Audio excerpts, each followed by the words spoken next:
मोठ्या अटीतटीच्या आणि संघर्षाच्या ठरलेल्या बीड लोकसभा निवडणुकीच्या मतमोजणीला आता सुरुवात होते आहे आणि या मतमोजणी केंद्रामध्ये स्वतः बीड लोकसभा मतदारसंघातील राष्ट्रवादी काँग्रेस शरद पवार गटाचे उमेदवार बजरंग सोनवणे असणार आहेत।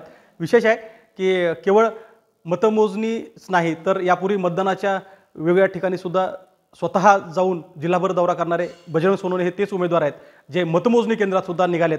काही वेळात मतमोजणी केंद्रात ते असणार आहेत। पण आता काय वाटतं, मागच्या अनेक दिवसापूर्वी खरं तर मतदानाची प्रक्रिया पार पडली, त्यानंतर आलेले एक्झिट पोल असतील, त्यानंतर कार्यकर्त्यांच्या बैठका असतील, त्यानंतर लोकांमध्ये जाणं असेल, आता बजरंग सोनवणेंना काय वाटतं मला सांगा की काही तासांनी तुम्ही आता मतमोजणी केंद्रात असणार आहात, धाकधूक आहे, काय वाटतं? पहिल्या दिवशी जे वाटत होतं तेच आजही वाटतंय आणि आत्ताही वाटतंय।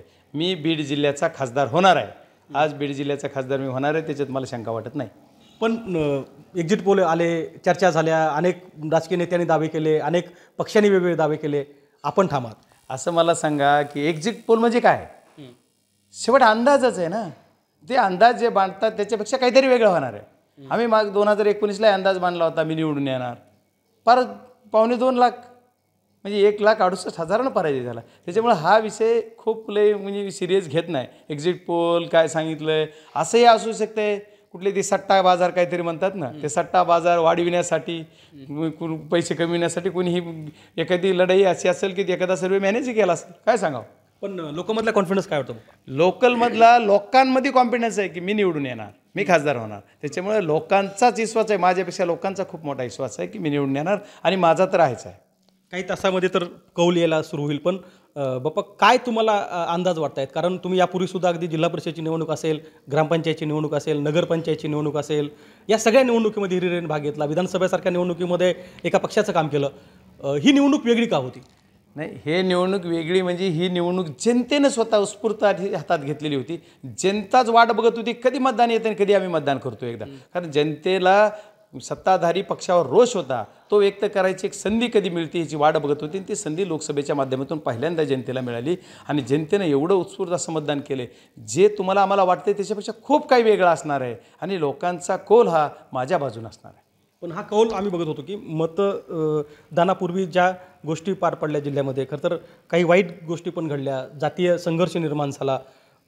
तुम्ही मात्र जवळपास या काळामध्ये 300, 400, 500 गावाचा दौरा पूर्ण केला। हा मिळणारा जो काही उत्स्फूर्त प्रतिसाद होता तो यापूर्वीच्या निवडणुकामध्ये तुम्ही कधी बघितला होता? नाही, आता या निवडणुकीची लोकांनी प्रेम केलं, लोकांनी जो उत्स्फूर्त असा प्रतिसाद दिला तो कुठल्याही उमेदवाराला याच्या अगोदर मिळाला नसेल आणि तो मला मिळतोय। ते माझं भाग्य आहे की या लोकांनी बीड जिल्ह्यातल्या एवढ्या जनतेनं माझ्यावर प्रेम केलं आणि त्या जनतेच्या माध्यमातूनच त्यांचा आशीर्वाद मला लाभणार आहे आणि आता मी काही काळात काही वेळात बीड जिल्ह्याचा खासदार म्हणून येणार आहे। बीड लोकसभा निवडणुकीचं एक वैशिष्ट्य होतं की थेट देशाचे पंतप्रधान नरेंद्र मोदी आले, त्यांनी सभा घेतली। आपल्याकडून मात्र अगदी शरद पवार असतील किंवा जयंत पाटील या दोघांच्याच सभा झाल्या बहुतेक।